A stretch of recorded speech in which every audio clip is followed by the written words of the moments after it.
إن الله وملائكته يصلون على النبي يا أيها الذين آمنوا صلوا عليه وسلموا تسليما والسلام عليك يا سيدي يا رسول الله وعلى آله وصحبه يا حبيب الله حضرات الملکات اللہ رب العزت کا لاکھ لاکھ شکر ہے کہ جس نے ہمیں اشرف المخلوقات کی انسان پیدا فرمایا، اس کے بعد ہمیں پیارے محبوب طالب مطلوب آقائی نامدار مدنی تاجدار تاجدار ارب وجم احمد مصطفیٰ محمد مصطفیٰ صلی اللہ علیہ وسلم کی امت میں پیدا فرمایا۔ قومیں اپنے اکابرین کو یاد کرتی ہیں، وہی قومیں زندہ قومیں ہوتی ہیں۔ آج جس ہستی کا میں نام لینے لگا ہوں، ان کا نام نہ بھی لیا جائے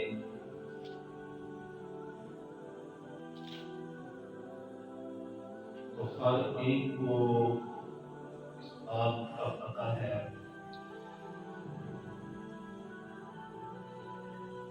کہ افضل الناس بعد الانبیاء والمرسلین، مرسلین اور انبیاء کے بعد کائنات کے اندر جو سب سے اعلیٰ اور افضل شخصیت ہے وہ حضرت ابوبکر صدیق رضی اللہ تعالیٰ عنہ ہے۔ حضور علیہ السلام کے عشاق کی لسٹ بنائی جائے تو جو ٹاپ آف دی لسٹ نام ہوگا وہ حضرت ابوبکر صدیق رضی اللہ تعالیٰ عنہ ہوں گے۔ اور اگر ممکن ہو حضور علیہ السلام کے دور سے لے کے آج تک اگر گننا ممکن ہو جتنے مومنین بنتے ہیں، عشاق بنتے ہیں، ان کی اگر گنتی ممکن ہو تو الٹا گننا شروع کر دیں، تو جہاں پہ گنتی ختم ہوگی حضرت ابوبکر صدیق رضی اللہ تعالیٰ عنہ کا نام آئے گا۔ حضور کے عشاق میں سے یہ مقام اور مرتبہ غلام کو جو آیت کریمہ میں نے تلاوت کی ہے، لا اقسم بہذا البلد وانت حل بہذا البلد، وہ مٹی جو حضور کے نالین سے لگ گئی، اللہ حضور کے نالین سے لگی ہوئی مٹی کی قسم قرآن میں اٹھا رہا ہے، لا اقسم بہذا البلد، اس مٹی۔ اب یہ نسبت کو عظمت ہے، مٹی بڑی ہے، مٹیاں بڑی ہیں، لیکن یہ مٹی فرمایا کہ نبی تیرے نالین سے لگ گئی ہے، اور جس کی ساری دنیا قسمیں کھاتی ہے اللہ کی، وہ اللہ اس مٹی کی قسم کھا رہا ہے جو حضور کے فضل سے لگی ہے۔ نسبت کو عظمت ہے۔ اللہ نے فرمایا کہ یا نساء النبی لستن کاحد من النساء، میں نسبت کو بیان کرنے لگا ہوں، اے نبی کی بیویوں، لستن کاحد من النساء، سارے زمانے کی عورتوں سے تم افضل اور اعلیٰ، بیوی ہوتے ہی ہیں، لیکن اللہ نے فرمایا کہ اے میرے نبی کی بیویوں، سارے زمانے کی عورتوں سے افضل اور اعلیٰ تمہیں اس لیے بنا دیا کہ تم میرے نبی کے بستر کی زینت بنی ہو۔ نبی کی نسبت کی وجہ سے ساری کائنات کی عورتوں سے افضل اور اعلیٰ اللہ نے تمہیں بنایا۔ حضور کی نسبت کی وجہ سے عورتوں کا مقام اور مرتبہ دیکھیں، ساری کائنات کی عورتوں سے افضل اور اعلیٰ ہوتا ہے۔ اللہ فرماتا ہے کنتم خیر امۃ اخرجت للناس، تمہیں بہترین امت بنایا ہے، تمہیں بہترین خیر الامم لقب ہے۔ اللہ یہ بھی کہہ سکتا تھا کہ تم بہترین نمازی ہو، بڑے بڑے نمازی ہیں، تم بہترین قاری ہو، تم بہترین حاجی ہو، کہہ سکتا تھا۔ لیکن اگر یہ اللہ کہتا کہ ساری امتوں میں سے تم بہترین نمازی ہو، تو افضلیت نماز کی نسبت کی طرف چلی جاتی تھی کہ نماز کی وجہ سے نمازی بن گئے، حاجی کی وجہ سے حاجی بن گئے۔ اللہ نے فرمایا کنتم خیر امۃ اخرجت للناس، تم بہترین امتوں میں سے سب سے افضل اور اعلیٰ امت اس لیے ہو کہ تمہیں نسبت میرے رسول سے ہو گئی ہے، اس لیے ہے، اس لیے فرمایا کہ تم خیر الامم ہو، بہترین امت ہو حضور کی نسبت کی وجہ سے۔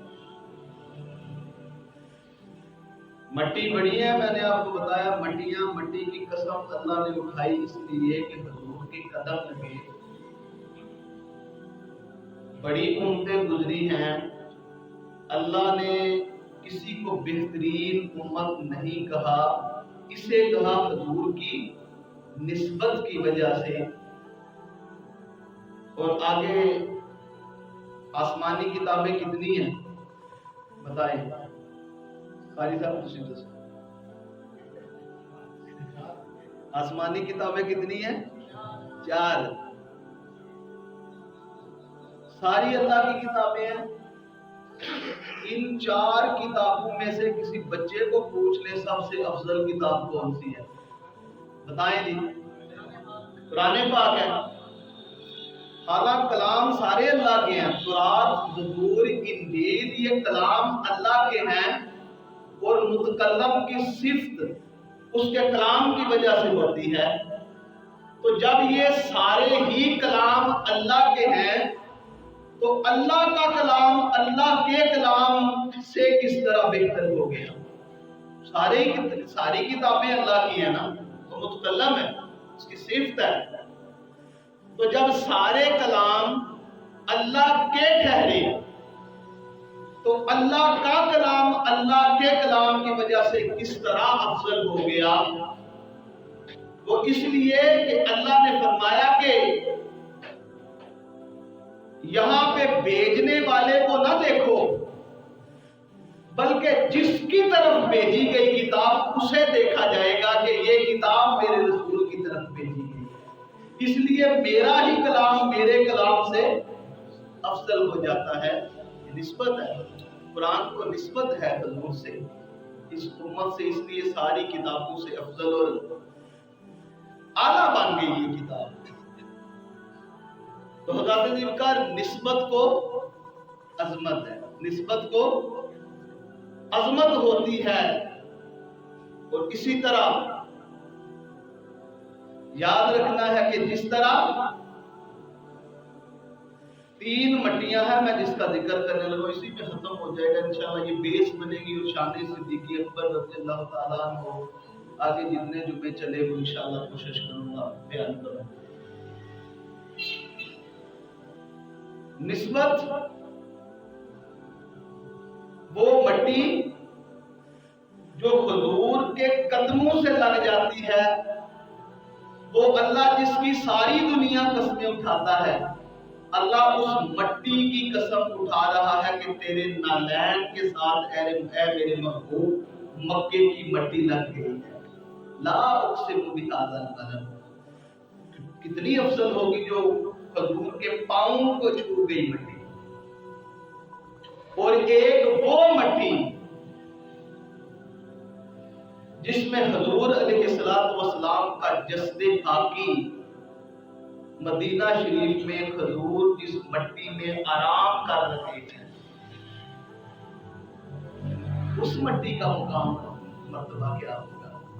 وہ مٹی جس سے پاؤں لگ جائے، اللہ اس مٹی کی قسم اٹھاتا ہے، اور جس میں میرے نبی اور آپ کے نبی آرام کر رہے ہوں، اس مٹی کا مقام اور مرتبہ کیا ہوگا؟ اور وہ تمام مکاتب فکر کے علماء تمام اس بات میں متفق ہیں کہ وہ جس مٹی میں حضور آرام فرما رہے ہیں، وہ نہ صرف کعبہ، مسجد اقصی، سدرۃ المنتہی، نہ صرف 7 جنتوں، بلکہ اللہ کے عرش سے بھی اعلیٰ اور افضل وہ مٹی ہے جس مٹی میں میرے اور آپ کے قریب آقا آرام فرما رہے ہیں۔ کتنا مقام ہوگا وہ جس میں حضور آرام فرما رہے ہیں کہ وہ اللہ کعبہ، اللہ کے عرش سے بھی افضل اور اعلیٰ وہ مٹی ہے جس مٹی میں میرے اور آپ کے قریب آقا آرام فرما رہے ہیں۔ وہ مٹی جس کا مقام اور مرتبہ یہ ہے کہ جس کی قسمیں میرا رب کھاتا ہے، جہاں پاؤں لگتے ہیں، جو مٹی جس میں حضور آرام فرما رہے ہیں، وہ کعبے اور عرش سے بھی افضل ہے۔ وہ مٹی کا مقام اور مرتبہ کیا ہوگا جس مٹی سے میرے اور آپ کے قریب آقا کا جسد پاکی اللہ نے بنایا ہوگا۔ اس مٹی کو بھی تو دیکھنا ہے نا، اس مٹی کو بھی دیکھنا ہے کہ جس مٹی سے میرے اور آپ کے قریب آقا کا جسد پاکی اللہ نے بنایا، اس مٹی کا مقام کیا ہوگا؟ سنیں حدیث مبارکہ، میرے اور آپ کے قریب آقا فرماتے ہیں، آنا، اپنی طرف اشارہ کیا، آنا و ابو بکر و عمر، فرمایا آنا و ابو بکر و عمر خلقنا من تربۃ واحدہ، فرمایا کہ اللہ نے جس مٹی سے میرے جسد پاکی کو بنایا، جو باقی مٹی بچ جاتی ہے، اللہ نے اس مٹی سے ابو بکر صدیق کو عمر کو بنا دیا۔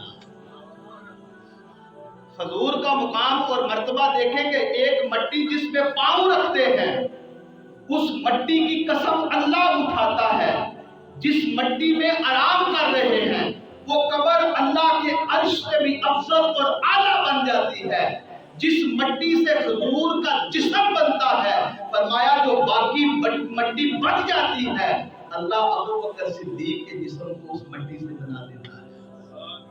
اور حدیث مبارکہ سنیے، حضور نے فرمایا کہ جو بچہ جس مٹی سے انسان پیدا ہوتا ہے، اسی مٹی کے اندر واپس لوٹایا جاتا ہے۔ یہ حدیث مبارکہ ہے، جس مٹی سے انسان کا جسم بنتا ہے، اسی مٹی سے وہ واپس اسی مٹی میں دفن ہوتا ہے۔ اور حضور فرماتے ہیں فرشتے اس کی قبر کی مٹی کو لے کے اس کی ناف میں چھڑک دیتے ہیں۔ وہ جن قبروں کو ہم بلائے بیٹھے ہیں نا، اللہ نے ایسا بندوبست کیا ہوا ہے کہ ہماری ناف کے اندر وہ مٹی کو چھڑک دیا گیا ہے کہ اسی مٹی کے اندر، اسی قبر کے اندر سامنے جانا ہے۔ ایسا سسٹم بنا دیا ہے۔ تو آپ اس چیز سے اندازہ لگائیں کہ حضور علیہ السلام کے جسم کو جس مٹی سے بنایا گیا، جو مٹی باقی بچ جاتی ہے، میرا اللہ اس سے ابو بکر صدیق اور عمر فاروق کو بنا دیتا ہے۔ اور اسی لیے آج حضور کے پہلوؤں میں دائیں اور بائیں جانب ابو بکر صدیق اور عمر فاروق اس لیے ہے، ان دونوں کی مٹی آئی ہی وہاں سے تھی، اس لیے حضور کے ارد اور گرد دونوں پائے جاتے ہیں۔ آج یہ بھی لوگوں نے کہہ دیا کہ بڑی زیادتی ہوئی ہے کہ وہاں